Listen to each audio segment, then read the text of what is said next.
친절하게 대하지 마라.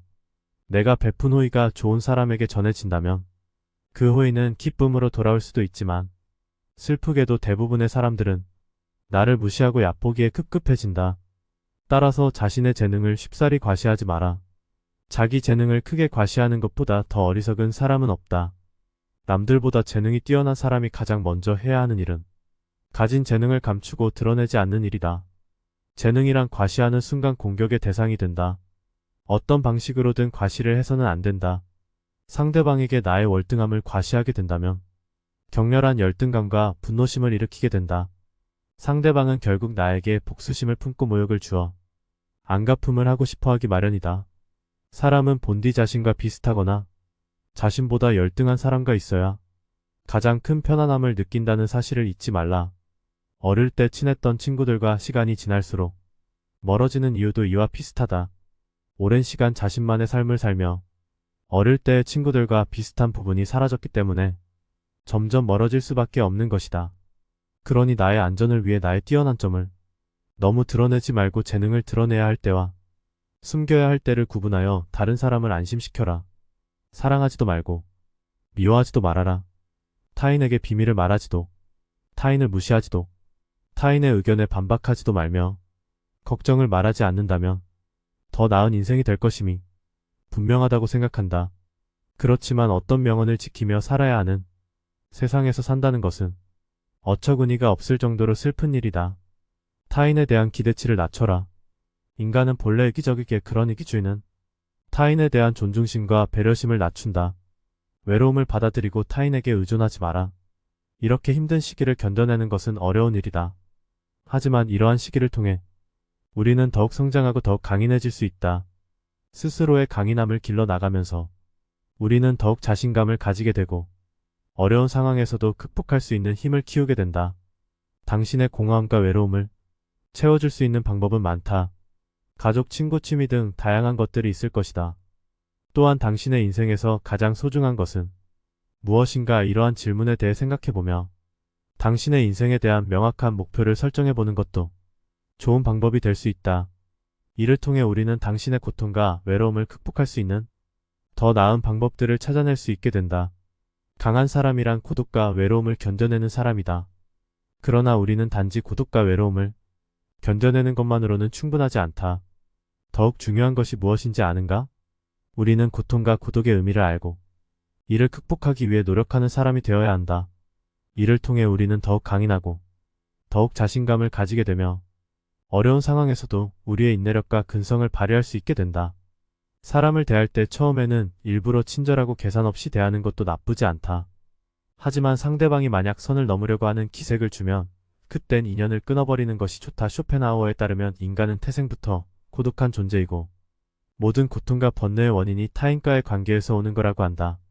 타인에게 지나치게 관대하거나 친절하게 대해봤자 상대방은 선을 넘기기 일쑤다. 주변 사람한테 잘해주기만 하면 고마움을 느끼지 못한다. 원래 친절한 사람이니 그 정도는 된다고 생각하기 마련이다. 그리고 계속 호의를 요구하면서 호의가 권리가 된다. 타인을 도와주고 싶다면 도와줬을 때 고마워하는 사람만 도와줘라. 인간은 항상 위를 보고 살아가는 게 문제다. 언제나 위만 바라보게 되면 사람은 불행해지기 쉽다. 위보다는 아래를 봐라. 언제나 나에게 없는 것만을 생각하고 이를 갈망하는 것은 인간의 본성 중 하나다. 그러나 이러한 태도가 인생을 더욱 비참하게 만든다. 이 인생을 즐기기 위해서는 현재의 삶을 즐기는 것이 무엇보다 중요하다. 미래에 대한 불확실성은 인간이 직면하는 가장 어려운 문제 중 하나이다. 인간이 가장 무서워하고 두려워하는 것이 한치 앞을 볼 수 없는 불확실성이기 때문이다. 고독과 외로움이라는 문제를 극복하기 위해서는 끊임없이 노력해라. 인간은 불행한 존재가 아니라 도전하는 존재다. 그리고 이러한 도전이 인간의 삶을 더욱 풍요롭게 만든다. 따라서 우리는 불확실성에 시달리는 것이 아니라 끊임없이 발전하고 도전하는 삶을 살아가야 한다. 절교한 친구와는 화해하지 않는 것이 좋다는 로마의 격언이 있다. 이는 인간의 성격과 개성이 태어날 때부터 결정되기 때문이다. 갖고 태어난 성격은 무덤까지 지니게 되며 내재적인 본능에 따라 행동을 하게 된다. 그러므로 한번 절교한 친구와 화해하게 된다면 같은 상황에서 같은 행동을 되풀이하게 될 가능성이 높아진다. 이를 방지하기 위해서는 배신자라고 비난하거나 그때는 그럴 줄 몰랐다고 말하는 것보다는 화해하지 않는 것이 옳다. 고독을 사랑하는 습관을 가져야 한다. 다른 사람들과 다르게 뛰어난 개성을 지닌 사람들은 그러한 성향 때문에 본질적으로 고독에 빠지기 쉽다. 그러나 그들이 가진 이러한 성향은 타고난 것이다. 나이가 들면서 오히려 그것이 자유롭고 편안한 기분을 갖게 될 수 있다. 이러한 고독의 습관에 더하여 자기 자신을 친구로 생각하는 습관까지 가진다면 그것이 제2의 천성이 되기도 한다. 더불어 고독한 시간을 보내는 것은 창의력을 높이는 데 도움이 된다. 더 많은 시간을 혼자 보내면서 내면의 생각과 감정을 탐구하고 자신만의 독특한 아이디어를 발견할 수 있다. 고독은 자신의 생각을 깊이 있게 탐구할 수 있는 시간과 공간을 제공한다. 혼자 있는 시간에 감사하고 시간을 나의 편에 두어라. 고독의 시간에 자신을 더 발전시키고 성장시키려고 노력하라. 외로움을 다른 사람으로 채우려고 하지 말고 내가 먼저 스스로의 벗이 되어라.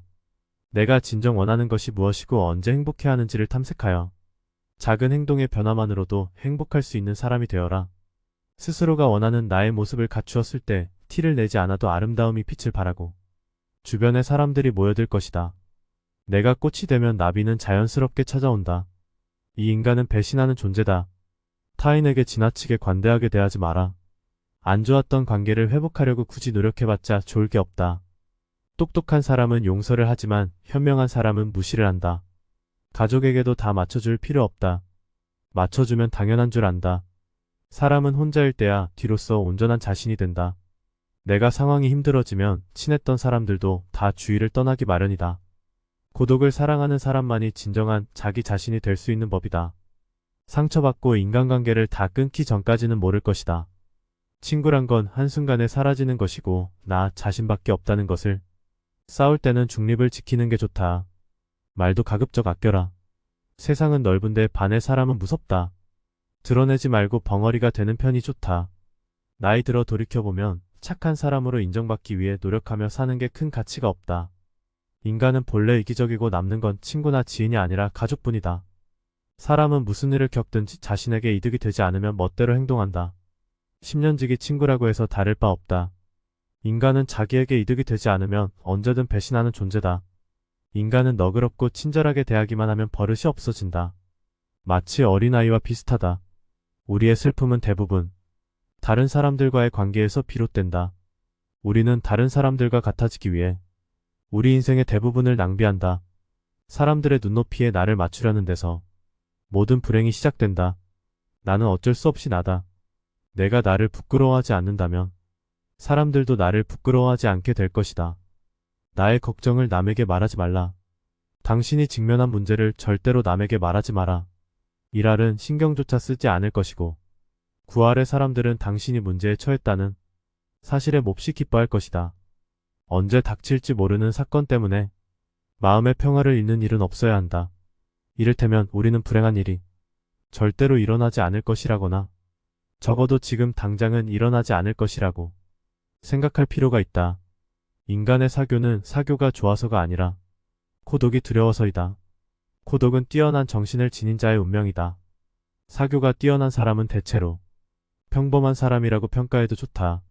그러나 비사교적인 사람들, 특히 남들과 잘 어울리지 못하는 외로운 영혼들은 어떤 면에서 뛰어난 능력을 가진 인물로 봐도 좋다. 헤라클레스처럼 어마어마한 힘을 가진 사람이 보석 세공을 하거나 학문 연구를 한다면 그는 타고난 자신의 능력을 제대로 발휘하지 못할 것이다. 자신에게 어울리지 않는 일을 선택하는 사람은 불행을 면하기 어렵다. 사람은 혼자 있을 때에만 진정한 자신이 될 수 있다. 우리가 사소한 일에 위로를 받는 이유는 사소한 일에 고통받기 때문이다. 우리가 사소한 일에서 위로를 받는 이유는 사소한 일에서 고통받기 때문이며 신을 안다고 말하는 자 중에 신을 사랑하는 자가 극히 적은 이유는 형식과 진실의 거리가 비교도 안 될 만큼 멀기 때문이다. 행복을 손에 넣고 싶다면 인생의 목표가 행복이 되어서는 안 된다. 행복 이외에 다른 목표를 추구해야 한다. 어떤 사람은 말한다. 나 혼자만을 위한 행복은 원하지 않는다. 우리는 타인의 행복, 인류의 진보 문명과 예술의 발전을 위해 헌신한다고 모두 거짓말한다. 그들의 수고는 개인의 야심을 채우기 위한 지극히 사적인 노력이다. 행복은 수단을 통해 달성되지 않는다. 어떤 목표를 향해 의지를 실천했을 때 길의 중간에서 우연찮게 얻은 물 한 모금 같은 것이다. 깃발에 꽂혀 있는 종점에 행복이라는 단어가 새겨져 있다면 그것은 진정한 행복이 될 수 없다. 그 깃발을 손에 넣기 위해 어디선가 누군가와 무엇인가를 실천하고 있다면 그의 삶은 진정한 행복을 만끽하지 못하게 될 것이다. 불행이 터졌을 때보다 불행이 지나가도록 하는 것이 더 중요하다. 나보다 앞서 있는 사람을 굳이 봐줄 필요는 없다. 타인과 다른 것을 소유하면 비교당하거나 비교할 이유가 사라진다. 노력해도 앞지르지 못할 것 같다면, 그래서 질투가 나고 괴롭다면 그들과 다른 길로 가는 게 상책이다. 그 길에는 나를 괴롭게 만드는 사람이 한 명도 없을 것이다. 사람들에게 판단받고 싶지 않다면 그들이 판단할 수 없는 생활을 하면 간단하다. 그들이 하지 않는 선택을 하고 그들이 관심을 보이지 않는 것들에 집착하면 해결될 문제다.